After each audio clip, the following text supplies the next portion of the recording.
Pues bien, hermanos, son los estudios, como sabéis, sobre la carta del apóstol Pablo a los Efesios.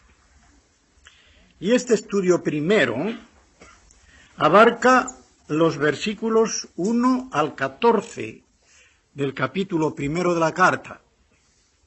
A este estudio yo le pongo este título: Alabanza a Dios por sus bendiciones en Cristo. Alabanza a Dios por sus bendiciones en Cristo. Y voy a leer esta porción en la Biblia Reina Valera del 77, pero en la cual yo mismo he corregido dos verbos a mano con el bolígrafo porque son más exactos, como veremos en el estudio. Dice así la palabra de Dios en esta porción: Pablo, apóstol de Jesucristo por la voluntad de Dios, a los santos y fieles en Cristo Jesús que están en Éfeso. Eso de en Éfeso lo pueden poner entre corchetes, que es lo mejor, ya lo explicaremos. Gracia y paz a vosotros de parte de Dios nuestro Padre y del Señor Jesucristo. Bendito sea el Dios y Padre de nuestro Señor Jesucristo, que nos bendijo con toda bendición espiritual en los lugares celestiales en Cristo, según nos escogió en Él antes de la fundación del mundo, para que fuésemos santos y sin mancha delante de Él en amor. Habiéndonos predestinado, también se puede unir diciendo, y sin mancha delante de Él, en amor, habiéndonos predestinado para ser adoptados como hijos suyos por medio de Jesucristo, conforme al beneplácito de su voluntad, para alabanza de la gloria de su gracia, de la que nos ha colmado, o de la que nos agració en el amado, en quien tenemos redención por medio de su sangre, el perdón de pecados según las riquezas de su gracia, que hizo sobreabundar para con nosotros en toda sabiduría e inteligencia, dándonos a conocer el misterio de su voluntad, según su beneplácito, el cual se propuso en sí mismo, con miras a restaurar, o recapitular, o resumir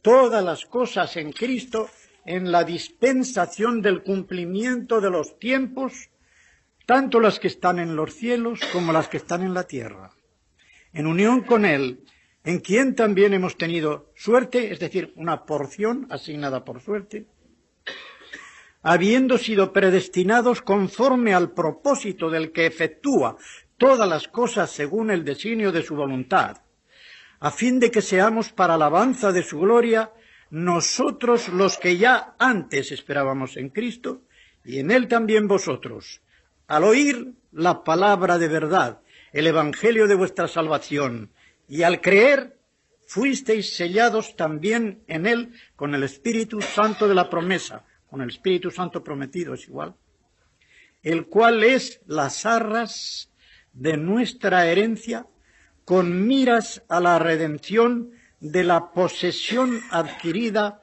para alabanza de su gloria. Todo lo que dice la palabra de Dios. Tengo el original crítico por si acaso nos desviamos en algún momento. A esto no hay apelación. Así se escribió. Esto es una traducción entre otras. Pero lo que escribió Pablo está aquí, en griego, en el griego del Nuevo Testamento. Aquí tenemos en este estudio dos partes claramente señaladas. La primera, que ocupa los versículos 1 y 2, es un saludo. La segunda es una porción de estructura claramente trinitaria, que en los versículos 3 al 6 hace que predomine la obra del Padre. En los versículos 7 al 12 la obra del Hijo. Y en los versículos siguientes hasta el fin del capítulo la obra del Espíritu Santo, que se inicia en los versículos 13 y 14, que son los que hemos leído al final, pero se continuará todavía más en el estudio de mañana, Dios mediante, donde se nos da más de la obra del Espíritu Santo. Comenzamos pues por el saludo y vemos que Pablo se presenta aquí como apóstol de Jesucristo. Apóstolos, que es la palabra del original, significa enviado. Apostelo significa enviar, apóstolos, enviado. Apóstol no quiere decir aquí que Pablo fuese uno de los 12. Pablo no pertenecía al círculo cerrado de los 12 y no podía ser apóstol en ese sentido porque él no había estado con el Señor Jesucristo en carne desde el bautismo de Juan, que según lo que dijo Pedro en el discurso del aposento alto y vemos en el libro de Hechos en el capítulo 1, tenían que haber estado con ellos y con el Señor Jesucristo desde el bautismo de Juan, etcétera, hasta después. Pablo no había sido así. Pero Pablo había visto al Señor, Pablo había oído la voz del Señor, y el propio Señor Jesucristo le había enviado como su embajador. Él lo dice así, y dice que es enviado por la voluntad de Dios, mediante la preposición dia, mediante la voluntad de Dios, directamente por voluntad de Dios. Vemos en Hechos 9:15, que es el capítulo de su conversión, en el versículo 15 dice, el Señor le dijo, Ananías, que era el que le puso las manos, ve, porque instrumento, vasija, dice el griego, vasija de elección, instrumento escogido me es este, para llevar mi nombre en presencia de los gentiles y de reyes, porque verdaderamente estuvo en presencia de reyes, no solamente de Agripa, sino del César, del emperador y de los hijos de Israel. Y él mismo también, en 2 Corintios, el capítulo 5, versículos del 18 al 20, nos dice lo que es embajador.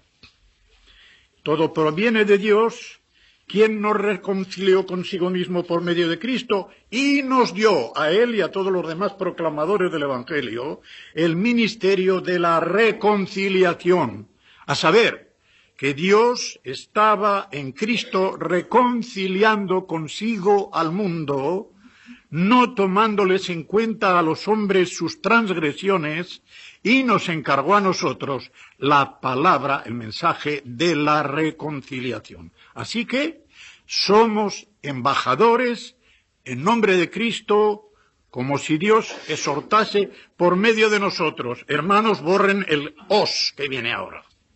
Ese no está en el original. Y es una falsa agregación por lo que les diré. Como si Dios exhortase por medio de nosotros, rogamos en nombre de Cristo, reconciliaos con Dios. ¿A quién hablaba Pablo y los evangelistas a reconciliarse con Dios? ¿A los creyentes? Por supuesto no. A los paganos, a los que no habían creído todavía en Cristo. De modo que ese os no está en el griego original. Él les está hablando a los corintios que son creyentes y a ellos les explica que es embajador con los demás proclamadores del Evangelio y exhorta. ¿A quién? A los que tienen que convertirse. Reconciliados con Dios. En otras palabras, aunque sea una digresión, porque esto pertenece a la porción de 2 Corintios, pero es riquísima. El mundo pecador está de espaldas a Dios. Antes de la redención y en vistas a la redención, Dios también estaba de espaldas al mundo. En el Calvario, Dios se da media vuelta y se pone de cara a la humanidad pecadora, que Dios estaba en Cristo reconciliando consigo al mundo. En la cruz, Dios se da media vuelta y se pone de cara a la humanidad pecadora. Pero en el versículo 20 se le pide a cada uno de los pecadores que se dé él media vuelta para que se ponga de cara con Dios. Esta es la manera de explicar la doble reconciliación. Una reconciliación potencial de Dios con toda la humanidad en el Calvario, en la cual Dios, apartándose de su ira y dándose solamente a su amor y a su misericordia, se da media vuelta y se pone enfrente de todos. Su amor alcanza ya potencialmente a toda la humanidad. Y ahora los embajadores del Evangelio le piden a cada uno, ahora tú te toca darte media vuelta y ponerte en correspondencia con Dios como Él ya se ha puesto en correspondencia contigo en el Calvario. Hermano, la cosa es tan sencilla como esta. Esto es lo que quiere decir. Esta es la labor del embajador, no solamente del apóstol, sino que todo evangelista que proclama el Evangelio a la gente pecadora es un embajador de Dios. Y esto es una cosa muy seria, porque sabéis que un embajador es lo mismo que un telegrafista. Un telegrafista lleva un telegrama, y en ese telegrama el telegrafista no puede añadir ni quitar ni una sola palabra. Tampoco el embajador puede ni quitar ni añadir una sola palabra al documento que lleva de parte de su soberano o del presidente de la República. Tiene que presentar las credenciales y decir lo que su soberano dice, no lo que él dice. De modo que el predicador del Evangelio, y en primer lugar el apóstol, está diciendo el mensaje de Dios sin quitarle ni añadirle nada, porque todo lo que el predicador añade o quite a la palabra de Dios es cosa suya que no merece crédito y a veces puede confundir la palabra y confundir a los oyentes. De modo que hasta aquí lo que significa la palabra apóstol aquí y en todos los demás. Esta palabra apostólica es tan fuerte que en Gálatas en el primer capítulo el apóstol Pablo se atreve a decir que no hay más que un evangelio. Y que a ellos, a los gálatas, les están confundiendo los judaizantes. Y él llega a decir, en el versículo 6, que no hay ningún evangelio, no es otro evangelio, no es otro evangelio, no hay más que un evangelio. Y en el versículo 8 dice, pero si a nosotros, o si un ángel bajase del cielo, un ángel bueno, por supuesto, bajase del cielo y os predicase un evangelio diferente del que os hemos predicado, sea anatema, sea maldito. Un ángel, bueno, si se atreviese a predicar un evangelio diferente del que nosotros os hemos predicado, sea maldito. Y de nuevo lo repito, dice en el versículo 9, si alguien se atreviese a predicar otro evangelio diferente del que os hemos anunciado, sea anatema, sea maldito, significa. ¿Qué atrevimiento tendría el apóstol Pablo si no estuviera seguro de que el evangelio que estaba predicando era el evangelio de Dios, el evangelio de Cristo, y que él era un embajador acreditado con un privilegio y con una responsabilidad? Porque eso es lo que tiene. Un privilegio que es una autoridad, no un dominio. La palabra del griego significa una facultad, una autoridad que Dios le delega para exponer el evangelio y le da una responsabilidad. Esta responsabilidad que todo predicador del Evangelio puede hacer suya está vivamente expresada en aquella frase que el apóstol Pablo tiene en 1 Corintios 9:10. ¡Ay de mí si no anunciar el Evangelio! Me es hecha necesidad. Para él estaba tan embebido en su vida el predicar el Evangelio que el no predicarlo era como perecer. ¿No le recuerda esto? Me recuerda a mí repentinamente lo que Jeremías en el capítulo 20 de la profecía de Jeremías dice. Me sedujiste, me engañaste, Señor, y fui seducido. Y yo no quería predicar, no, porque aquello era muy terrible. Tenía que predicar un mensaje que era muy duro y sabía las consecuencias que le había de dar. Pero continúa diciendo, pero ardía en mi corazón un fuego que yo no lo podía apagar. Y como no podía apagar ese fuego que Dios había puesto en su corazón, adelante, pase lo que pase, a predicar el Evangelio en su tiempo, y lo mismo el apóstol Pablo en el suyo, y lo mismo cualquier predicador en el nuestro. Ay de mí si no anunciare, si no predicar el Evangelio. Yo creo, hermanos, que esta responsabilidad la debemos tener todos bien presente. Cuando subimos a la tribuna o al púlpito a predicar el Evangelio de Dios, ay de mí si lo que anuncio no es el Evangelio. ¡Ay de mí si no anuncio lo que es el Evangelio! Las dos cosas. Pues esto es lo que hemos de tener presente en este saludo que hace Pablo aquí al llamarse apóstol de Jesucristo por medio de la voluntad de Dios. Y se dirige a ¿quiénes? A los santos y a los fieles. Voy a hacer una digresión en cuanto a esto de Cristo Jesús. Recuerdo que hace muchos años me preguntaron, ¿por qué Pablo dice en algunas ocasiones Cristo Jesús y en otras Jesucristo? Confesé mi ignorancia, pues no lo sé, hermano. Lo he aprendido después. Y como lo he aprendido después, pues se les voy a decir, para que los que no lo sepan lo aprendan también. En las primeras epístolas que Pablo escribió cronológicamente, ordinariamente decía Jesucristo. Pero en las últimas, Cristo Jesús. El ejemplo que yo vi cuando aprendí esto fue el siguiente. Supongamos, por ejemplo, el primer año en que el presidente de Estados Unidos, Reagan, tomó posesión de su cargo, pues el mundo le conocía como Ronald Reagan. ¿Conoces a Ronald Reagan? Es el presidente. ¿Conoces a Jesús de Nazaret? Es el Mesías. Ya está el ejemplo, ¿no? Pero cuando él ya, no solamente en su primer mandato, sino que es reelegido y pasa al segundo mandato, ya era conocido mucho más como el presidente que como Ronald Reagan. Entonces el presidente, que ya sabéis que es Ronald Reagan. Entonces Cristo el Mesías, que ya sabéis que es Jesús de Nazaret. De modo que este es el motivo por el cual Pablo dice unas veces Jesucristo, pero ya después, en las epístolas posteriores, Cristo Jesús. Como lo aprendí, lo digo. Y lo he verificado y digo, pues sí, tenía razón aquel señor. Santos, ¿qué quiere decir aquí? La palabra santo puede significar tres cosas, que tiene tres palabras distintas en el original. La más común, que es la que aquí sale, que en griego es hagios, significa primordialmente una separación. Dios, para convertir a una persona, al ponerle el poder del Espíritu Santo que le convenza de pecado y lo lleve a la fe en el Salvador, lo separa de lo mundano, no del mundo. Jesucristo envió a sus apóstoles al mundo, pero no eran del mundo. Nosotros estamos en el mundo y tenemos que ir al mundo, pero no somos del mundo, no somos de los mundanos.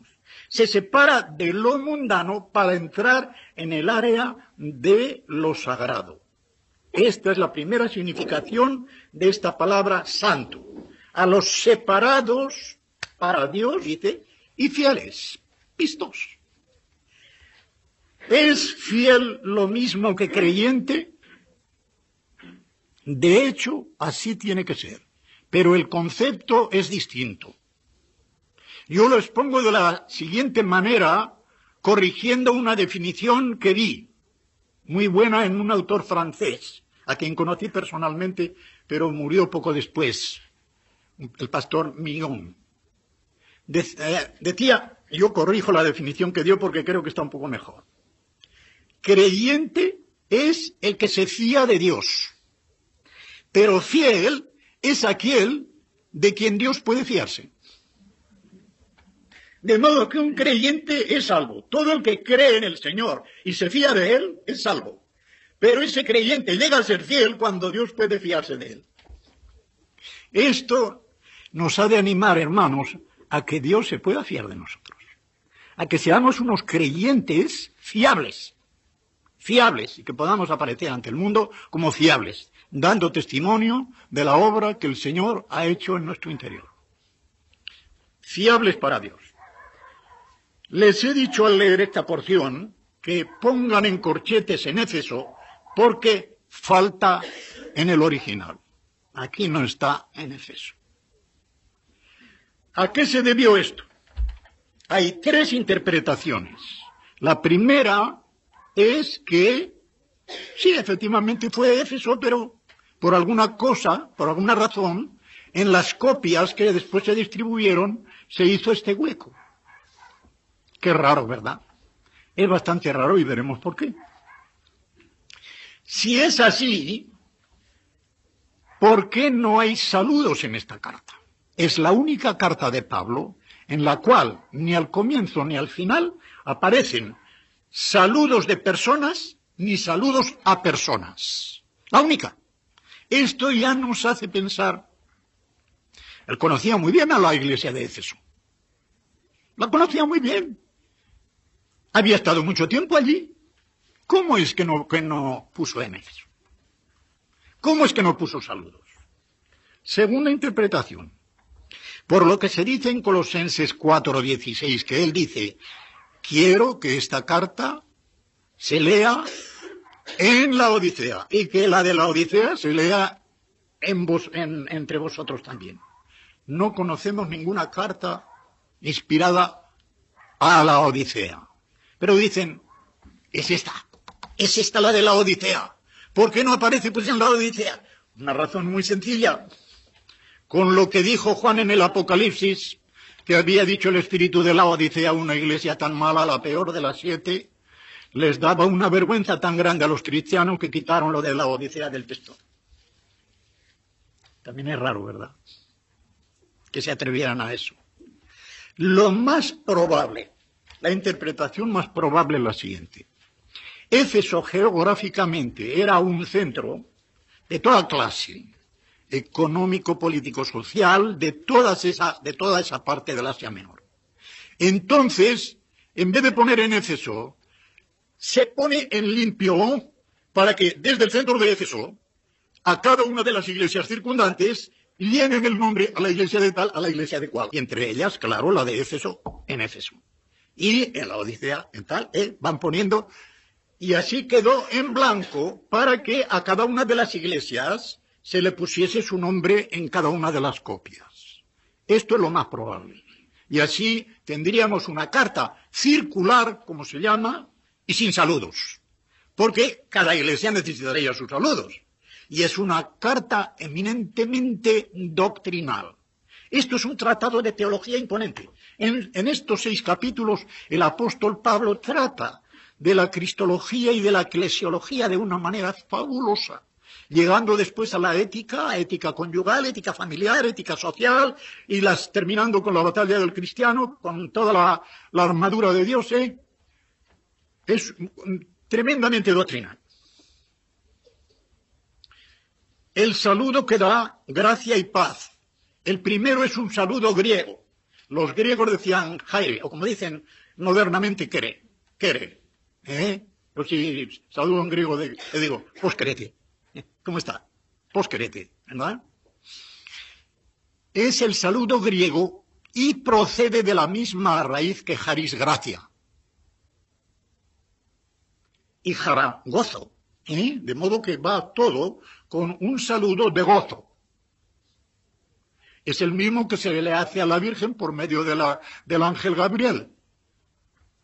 Jaire, que jarito viene. Jaire, que jarito viene. Que suele traducirse salve o ave o Dios te salve en las Biblias católicas. Pero es un saludo de gozo. Es un saludo cualquiera como lo hayamos ahora, como está. Entonces, Jaire, los romanos decían salud. Salud en pluriman, mucho salud. Pues los griegos, jaire. Los romanos eran hombres así. Les importaba mucho la salud. A los griegos les importaba mucho el arte. Las cosas de estas. Y alégrate. Paz es el saludo típicamente hebreo. Shalom, como se saludan los hebreos, viene del verbo shalom, que significa completar. De modo que paz para un hebreo, y así significa en toda la Biblia, es el cúmulo de bendiciones y de bienes que descienden de arriba, como dice Santiago en 1:17, del Padre de las Luces, para sus hijos. Todas las bendiciones de toda clase que recibimos de nuestro Padre Celestial se encierran en esta palabra, paz. Predicamos el Evangelio a todos, porque potencialmente todos son elegidos, si quisieran. Es un decreto condicionado. Es ahí donde se equivocan los supercalvinistas, que dicen, los decretos de Dios tienen que cumplirse porque la voluntad de Dios se cumple. Hermanito, un momento. Los decretos absolutos de Dios se cumplen infaliblemente. Los decretos condicionados se cumplen sí. Sí. Y Dios dice, si crees, serás salvo. Si crees, serás salvo. Si no crees, no. Dios no fuerza a nadie. Los decretos son condicionados. Pues bien, casi me he enfadado y todo, perdón. Así que el beneplácito significa que es una cosa que le agrada bien, que le agrada bien, de su voluntad. Es una voluntad en la cual ha encontrado él su agrado. Le ha agradado el hacer esto, el predestinarnos para ser adoptados como hijos suyos. Y esto tiene una finalidad ultrahumana y ultracósmica, podríamos decir, celestial totalmente, para alabanza de la gloria de su gracia. ¡Qué estupendo! O sea que nosotros somos predestinados para eternamente estar alabando a Dios por la gloriosa gracia que se dignó impartirnos. La gloria de su gracia es lo mismo que su gloriosa gracia. La gracia de Dios es gloriosa y alabamos la gloriosa gracia que Dios ha querido dispensarnos. Estamos creados para eso, hermanos, para alabar a Dios por la gloriosa gracia que ha tenido para con nosotros, de la que nos ha colmado en el amado, el agapetos, el yedidia, que es el título que se le dio a Salomón, quiere decir el favorito. El favorito es Jesucristo, el agapetos, de ahí viene agapito, si hay alguien que se llama agapito, quiere decir esto, es el agraciado con toda la gracia del amor de Dios, y en ese que es Jesucristo, nosotros somos agraciados. Ahora les voy a decir una cosa, la tengo aquí, pero no quiero que se me escape por si hablan con católicos, o si han sido católicos, o si alguno de ustedes está en alguna duda. Miren, como ya les han dicho lo que fui, cuando yo estaba estudiando en el seminario, el profesor de Biblia que después murió como arzobispo de Barcelona, don Gregorio Modrego y Casaus, nos decía, mirad, o miren ustedes, nos trataban de usted, miren ustedes, los verbos griegos que terminan en o, dos oes, en o, significan la plenitud de aquello que la raíz significa. Como la raíz de jarito es haris, que significa gracia, donde quiera que cae ese verbo jarito significa llenar de gracia. Así que ya ven ustedes en Lucas 1:28 que la Virgen Santísima es llena de gracia de punta a cabo. Desde que fue concebida hasta que subió a los cielos, llena de gracia, porque está ese verbo. Pobrecitos de nosotros que no conocíamos el original. Si pudiese yo hacer que don Gregorio resucitase y estuviese aquí en medio de nosotros y le dijera, don Gregorio, ¿recuerda usted lo que nos decía en el año, ¿en cuál? En el año 31. Cuando nos decía, ven que claro está que la Virgen María está llenísima de gracia. Jarito, sí, ¿quiere usted venir a Efesios 1:6? Porque parece que es el mismo verbo. Sí, es el mismo verbo, jarito. Ejaritos nos colmó de gracia en el amado. De modo que tenemos también una Inmaculada Concepción, ¿o qué? Ni más ni menos, la cosa es tan sencilla. Curiosamente, Dios ha querido que ese verbo se repitiese solo una vez. La tenemos en Lucas 1:28 y en Efesios 1:6, y no más, pero lo suficiente para negarles lo de la Inmaculada Concepción. Lo suficiente. Dios no se queda, no multiplica los entes sin necesidad, como decíamos en filosofía, pero tampoco se queda corto en lo que es necesario. Dios no hace nunca dos cosas que sean inútiles. Y esto es muy importante para vosotros, hermanos. ¿Cuántas veces me han dicho, mire, pero yo, ¿para qué sirvo en la iglesia si no tengo ningún don? ¡Qué mentira! ¿Cómo no va a tener ningún don? Si todo miembro de la iglesia tiene un don por lo menos. No hay inútiles en la iglesia, como tampoco hay mutilados de guerra. Un mutilado de guerra le falta un pie, una mano, un brazo. Le podrán hacer la ortopedia todo lo que quieran, pero no le devuelven el miembro vivo. A un creyente sí. En el momento en que la salvación por gracia perdona los pecados a una persona, la queda tan blanca como si no hubiera pecado en toda su vida. No hay mutilados de guerra delante del Señor en el sentido espiritual. De modo que llenos de gracia, igual que la Virgen María en este sentido. En el amado, Siempre, siempre en unión con Cristo, porque Él es la cabeza, nosotros los miembros, Él es la cepa, nosotros los sarmientos, los pámpanos, Él es la piedra angular, nosotros las piedras que se van levantando. Él es, como he dicho, la cabeza, nosotros los miembros. Siempre, siempre en Cristo, en el amado, en el cual tenemos la redención. Y aquí ya entra en el versículo 7, especialmente la obra del Hijo. La obra de la redención fue llevada a cabo por medio del Hijo en el Calvario. Fue el derramamiento de su sangre el que produjo la redención, porque al derramar totalmente su sangre, el sacrificio expiatorio quedó consumado. Recuerden o aprendan y no olviden Levítico 17:11, que es un versículo clave para todo lo del sacrificio. Allí se nos dice que la vida de la persona está en la sangre. Y por lo tanto, la persona que tiene que hacer expiación por su vida, tiene que hacerla mediante el derramamiento de la sangre, porque en la sangre está en la vida. Pero como al hombre se le mandó que no se suicidase, entonces tuvo que matar animales que, siendo inocentes porque no pueden pecar, y él sí ofrecería sangre inmunda, y por otra parte todos esos animales, especialmente los corderos, prefiguraban al Cordero de Dios, que ese sí, en el Calvario, había de derramar una sangre limpia, inocente y totalmente para la salvación de la humanidad. Y con esa salvación viene el perdón de los pecados, en quien tenemos redención por medio de la sangre.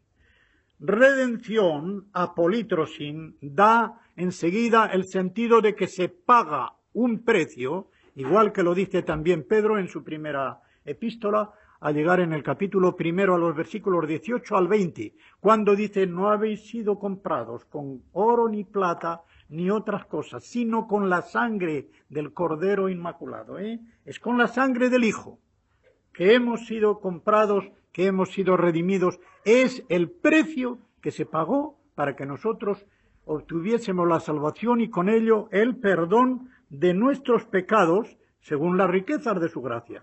Esto fue una superabundancia de gracia, según las riquezas de Dios, porque Dios, y les voy a decir que una cosa que yo en Semana Santa en Vigo la enfaticé mucho, tenía que ser el Mesías Dios para redimirnos, tenía que ser Dios, no podía haber usado Dios a un Mesías que no fuera Dios para redimirnos. No se le niega la omnipotencia a Dios para que hubiera podido hacer eso, pero la imagen del carácter de Dios se nos echaba por tierra, porque Dios hubiera escatimado algo de sí mismo y hubiera demostrado que su amor generoso no era total. Para demostrar que su amor era total, no se contentó con enviar a nadie, sino venir él mismo. Dios en persona, en la persona de su Hijo, es el que vino a revelar al Padre, a hacer las maravillas, a enseñar su doctrina y a morir en la cruz. El que murió en la cruz no era un hombre solo, era Dios. Dios fue crucificado, porque no hay más que una sola persona en Jesucristo, que es a la vez divina y humana, pero es Dios. Y Dios fue crucificado en el Calvario. Nada menos que eso nos podía redimir. Así que ese es el precio, la de la sangre de Dios. Era la sangre de Dios. En 20:28 de Hechos, cuando el apóstol está diciéndoles a los ancianos de Éfeso que cuiden lo que hacen, les voy a decir lo que dijo, porque no quiero hablar de memoria en una cosa tan grave, tan importante.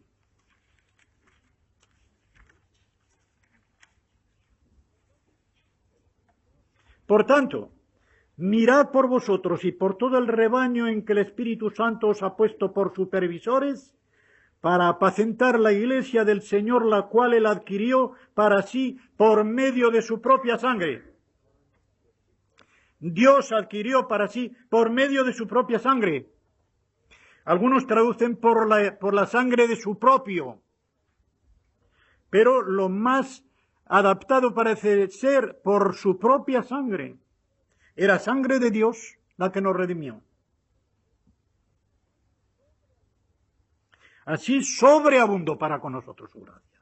Dios no escatimó nada, como lo dice también en Romanos 8:32. El que no escatimó a su propio Hijo, sino que lo entregó por nosotros, ¿cómo no nos dará todas las demás cosas? Es verdad. El que ha dado lo mayor, ¿por qué va a escatimar lo menor? Este es un pensamiento, hermanos, que nos tiene que animar siempre. Si Dios el Padre me ha dado a su Hijo, a lo mayor que tenía, para que muriera por mí en la cruz, ¿cómo me va a negar nada que yo le pida si es para mi beneficio y según su santa voluntad? No puede. El que me ha dado lo mayor no puede negarme lo menor, si se lo pido según su voluntad y que me convenga. Porque puedo pedirle una cosa que no me convenga. Y Dios, como buen padre, va a decir: hijo mío, tú no sabes lo que me pides. No te lo voy a dar. A una madre le pide un niño pequeño un cuchillo, lo ve con un cuchillo y le quita el cuchillo y el niño llora y patalea, pero la madre no se lo deja porque se va a hacer daño. Y muchas veces, hermanos, le estamos pidiendo a Dios cuchillos para hacernos daño. Y Él no nos los da o nos los quita. Cuando ponemos el afecto de nuestro corazón en una cosa que nos está haciendo perjuicio, Dios, que es un Padre bueno, a un creyente sincero se lo quita. Es una disciplina para curarle, es una disciplina para purificarle, es una disciplina para bendecirle. Y el que no quiere pasar por esta disciplina, dice el autor de Hebreos en 12, que piense que no es un hijo legítimo, que es un bastardo. Y viene en el versículo 9 y 10, dice: dándonos, que hizo sobreabundar para con nosotros en toda sabiduría e inteligencia.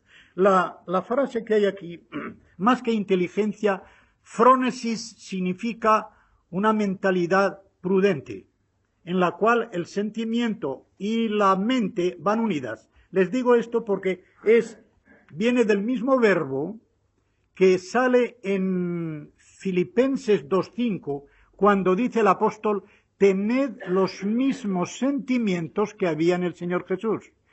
Tened la misma mentalidad, quiere decir. Entonces, dándonos en toda sabiduría e inteligencia práctica, que da una mentalidad sobria y sabia, nos da a conocer el misterio de su voluntad. ¿Qué misterio es este? El misterio de Dios es Jesucristo, pero el misterio de Cristo es la Iglesia. Y este misterio de Cristo estaba oculto en la mente de Dios hasta el Nuevo Testamento, más aún hasta el día de Pentecostés. Cuando yo leo la Iglesia en el Antiguo Testamento, o que en el Antiguo Testamento estaba profetizada la Iglesia, eso es una falsedad tremenda. El misterio de Cristo, que es la Iglesia, no consiste en que los gentiles puedan ser salvos igualmente que los judíos, porque eso ya lo tenemos en el libro de Jonás, por ejemplo. No. El misterio de Cristo, que es la Iglesia, consiste en que los gentiles, juntamente y al mismo nivel que los judíos, puedan formar un solo cuerpo, sin ninguna diferencia en cuanto a lo que atañe a la salvación, aunque se salven los aspectos dispensacionales que superan lo estrictamente salutífero. En cuanto a la salvación por gracia mediante la fe, judíos y gentiles en la presente dispensación entran a formar un solo cuerpo, que es la Iglesia. Esto es totalmente nuevo, del Nuevo Testamento. No estaba en el Antiguo. Dice que es misterio. La palabra misterio para los griegos significaba algo que significa hoy para los ocultistas. Era algo que necesitaba una iniciación, que no todos la tenían. Esto puede verse también en la primera de Juan, viendo a quiénes ataca Juan. Ataca a esta gente, ¿verdad? Los gnósticos.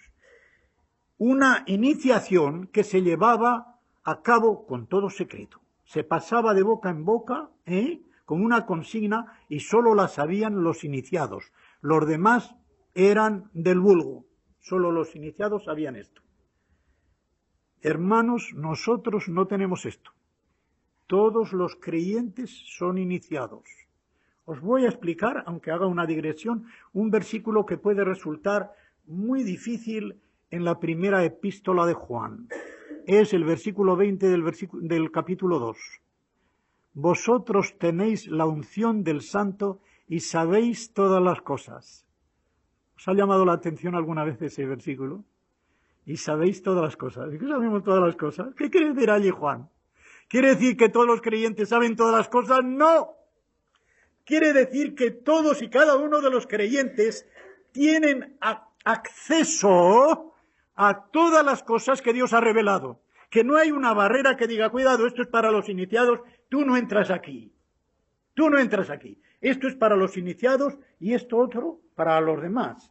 La gnosis, el conocimiento grande, es para los iniciados. La pistis, la fe sencilla, para los demás, para los de los bancos de atrás. Juan dice, no hay tal cosa. Esa barrera no existe.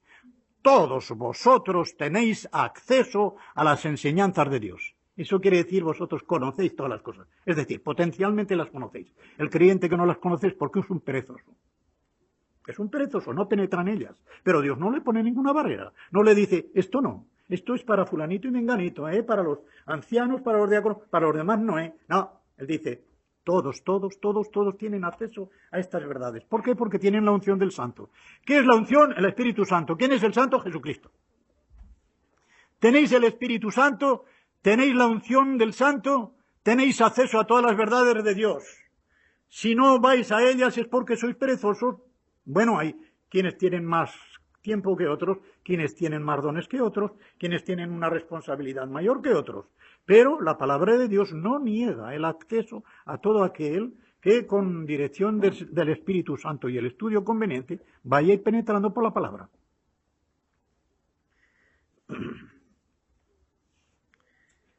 Dice que era con miras a restaurar todas las cosas en Cristo. La palabra que hay aquí en el original, que es muy larga, me la sé, pero no quiero trabarme la lengua, la voy a leer muy despacito. Larguísima, ocupa casi media línea. Anakefalayosasai. Ana, que significa repetición, ordinariamente. Kefala, cabeza. Kefalayon, capítulo. Y ahora el verbo, con toda su desinencia, de la voz pasiva y del tiempo aoristo. Anakefalayosasai. Hay que entender lo que los griegos entendían con esto. Los griegos sumaban como los ingleses, que lo hacen todo al contrario que los españoles. Nosotros sumamos y el resultado lo ponemos abajo. Los griegos, como los ingleses, suman y el resultado lo ponen arriba. A la cabeza de los sumandos, la suma. A la cabeza de toda la creación, Jesucristo. Jesucristo es la suma, el resultado de todo lo creado para superarlo y desde arriba poder dar a todo lo creado todas las bendiciones que Él comporta.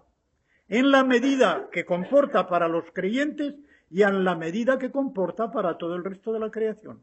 Qué fabuloso es, que este verbo que los griegos empleaban para dar el resultado de la suma, Pablo lo emplee para decirnos que en Él todas las cosas están sumadas.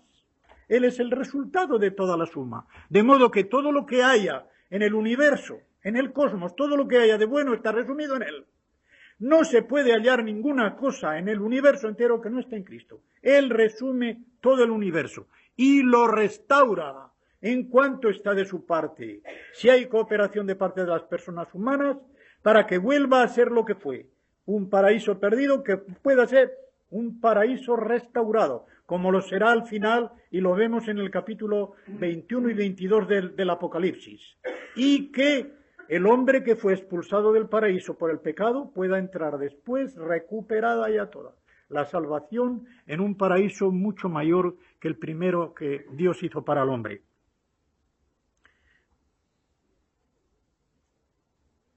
Y está luego la común herencia. en unión con Él, en quien también hemos tenido suerte, es decir, se nos ha echado la suerte, como se les echaba a los judíos para darles el lote de tierra, para distribuir entre las tribus las porciones de la tierra prometida, etc. Nosotros hemos tenido también una porción, un lote, que se dice, ¿verdad? Un lote. Ese es el lote asignado. Porque hemos sido predestinados conforme al propósito del que efectúa todas las cosas según el designio de su voluntad. Se recupera el pensamiento que hemos visto antes y vuelve el estribillo también, a fin de que seamos para alabanza de su gloria.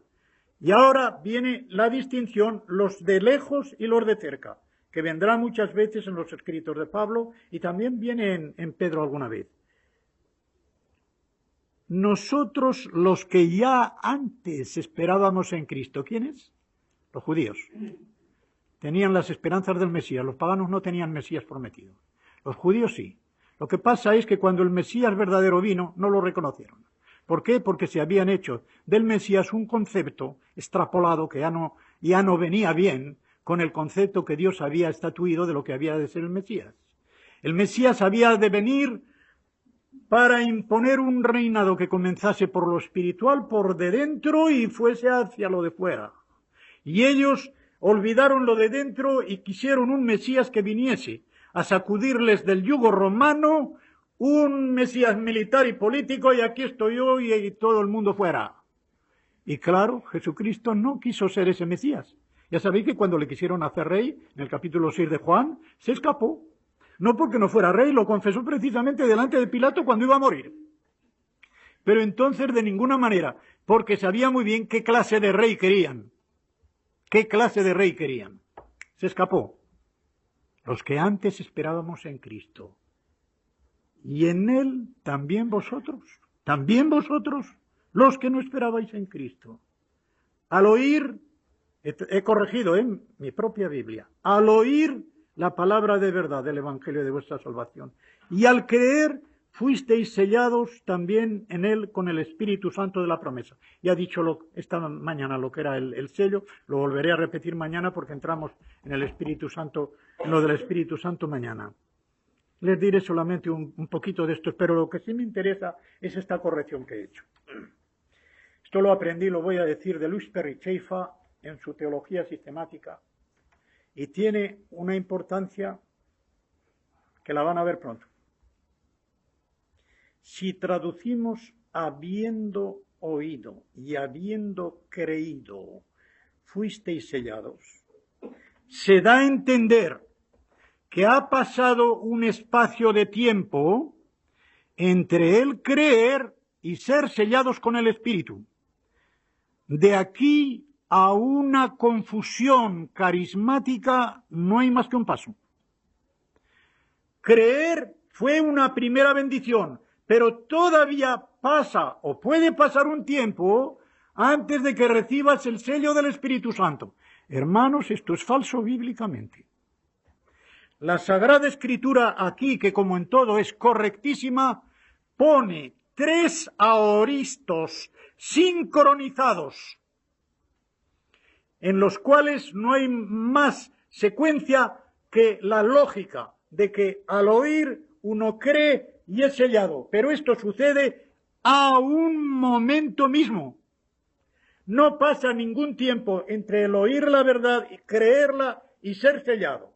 El tiempo griego es el mismo. 3 aoristos cronológicamente unidos, lógicamente dependientes. Al oír la verdad, al creer, fuisteis sellados. Todo creyente desde el momento en que es salvo y ha creído, ha recibido el sello del Espíritu Santo. Ha sido sellado con el Espíritu Santo y no tiene que esperar ninguna otra bendición, sino la que él coopere con el Espíritu Santo para que siga adelante. Hermanos, la confusión que hay no es más que esta. Cuando hablan, y hay quien habla, yo tuve una segunda conversión, dicen. Yo tuve una segunda conversión. ¿Saben cuál es la segunda conversión? La segunda conversión se reduce a esto. Un creyente es salvo, pero va andando a trancas y a barrancas, es carnal. Y llega, por ejemplo, un día en que se da cuenta de su condición y dice, esto no puede ser, yo tengo que cambiar de conducta. Y pasa de ser creyente carnal a ser creyente espiritual. ha habido un salto cualitativo, pero sí dentro de lo que es un creyente. Pero no es que necesite ninguna otra fórmula mágica, ni que tenga que venir otro Espíritu Santo, ni que el Espíritu Santo tenga que llenarle de otra manera. No, no, no. Como dice Luis Sperry Chafer, y esto es muy de tenerlo en cuenta, cuando se habla de la llenura del Espíritu, sobre todo en Efesios, lo veremos más adelante, en Efesios 5:18 el apóstol dice: no os llenéis con vino en el cual hay disolución, sino sed llenos. Lo voy a traducir directamente. Sed siendo llenos con el Espíritu, o en el Espíritu. Sed siendo llenos. Es un presente de imperativo de la voz pasiva. No es que uno haga algo para que lo llene. El Espíritu Santo lo llena a él, pero tiene que disponerse, tiene que abrirse para que el Espíritu lo llene. Y esto lo tiene que hacer continuamente. Ahora bien, el Espíritu Santo no es un líquido, no es un viento, es una persona. Cuando entra, entra entero. De modo que no es que nosotros tengamos que tomar más del Espíritu, sino dejar que el Espíritu tome más de nosotros. Muchas veces me he entregado a Dios. ¿Cuánto? Ay, pues tal. Y en tal cosa, ay, eso no. Ah, te reservas algo. El que se reserva algo y no se lo consagra a Dios, está poniendo un altarcito a un ídolo en un rinconcito de su corazón que dice que ha entregado a Dios, pone un altarcito y allí tiene un ídolo que puede llamarse de muchas maneras. El negocio, el dinerito, carne, otras cositas, ¿eh? Un altarcito allí. Y creyente, y será creyente, sí, pero creyente carnal. Este creyente no es espiritual porque no le deja al Espíritu que tome posesión también de ese rincón. Y ese altar tiene que ser derribado. Ese ídolo tiene que marcharse. Y Jesucristo por su Espíritu tiene que tomar posesión del creyente entero. De modo que dejar que el Espíritu tome todo de nosotros, eso es ser lleno del Espíritu. No es que nosotros tengamos que ir tomando más del Espíritu. Es una persona. Y entra entera o se queda fuera. Ha entrado entera y Él está trabajando en nosotros. Muchas veces no le dejamos trabajar. Efesios 4:30, ya lo veremos, pero no entristezcáis al Espíritu. ¿Cómo se le entristece al Espíritu? No lo voy a decir, lo diré entonces, porque si no vamos a estar aquí hasta mañana. Lo diremos entonces porque es una cosa muy bonita. De modo que la prueba de que estamos en Él es que hemos sido sellados por este Espíritu. Al oír la verdad y al creer en ella, hemos sido sellados con el Espíritu Santo de la promesa, o con la promesa del Espíritu Santo, o con el Espíritu Santo prometido. De todas maneras, se puede traducir porque Él fue prometido. Lo vemos, por ejemplo, en Joel, en el capítulo 2, versículos 28 al 30, como Él fue prometido en dos niveles. Fue prometido para la Iglesia y fue prometido también para el reino mesiánico milenario. Pero ahora nos interesa para la Iglesia. Y este es las arras. Me parece que lo he dicho esta mañana, arras significa una prima. Las arras, bueno, no sé cómo se dice aquí en Andalucía, pero en Aragón, arras son las monedas que el novio entrega a la novia en la ceremonia del matrimonio. Allí solían ser 13 monedas y podía ser de oro. Yo las he conocido muchas veces. O 13 bolívares de tal, ¿verdad? 13 monedas de oro que ponía el novio en la mano de la novia en señal de que le entregaba, era arras, o sea, una primicia de que él era suyo. Pues bien, las arras es lo mismo, es como una ceremonia de boda de Dios con nosotros por medio de su Espíritu y nos entrega esa esa bendición que no es más que un principio de lo que será al final. Arras quiere decir, mira, esto es señal de lo que obtendrás al final. La posesión total la tendrás al final, pero esto ya es una garantía de que la tienes, de que nadie te la quita. La tenemos ya legalmente, la tendremos corporalmente, realmente, cuando lleguemos al final. Y dice que es con miras a la redención en sentido último. Redención hay en tres, como la santificación, en 3 grados, al principio, en medio y al fin. redención de la posesión adquirida. Pedro, en Primera de Pedro, en el capítulo 2 y en el versículo 9, dice que nosotros somos posesión adquirida de Dios, posesión peculiar. Es decir, entre todos los pueblos de la tierra, Dios se hizo una posesión para sí mismo, especial en el pueblo de Israel. Ahora, su posesión especial somos nosotros. La Iglesia es la posesión especial que Él se ha adquirido de una manera muy especial para sí mismo, mediante la compra efectuada por la redención, mediante la sangre de su Hijo. Somos su posesión, su peculio. Peculio es una palabra latina que viene de pecu, que significa ganado. Somos las ovejas de su prado, con el buen pastor al frente.